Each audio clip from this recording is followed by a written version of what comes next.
Marilah pilih pemimpin baru, gunakanlah hak suaramu.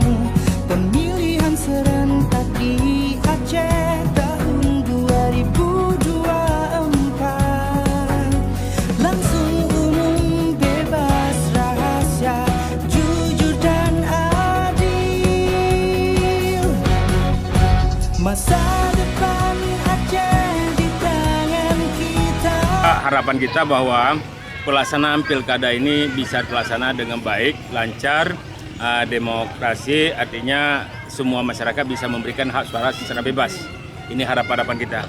Dan ini adalah akan berwujud akhirnya nanti adalah mendapatkan seorang pimpinan yang lebih baik, bisa membangun Kota Lusmen menjadi lebih baik di masa yang akan datang. Demikian aja. Baik, terima kasih Pak. TPP.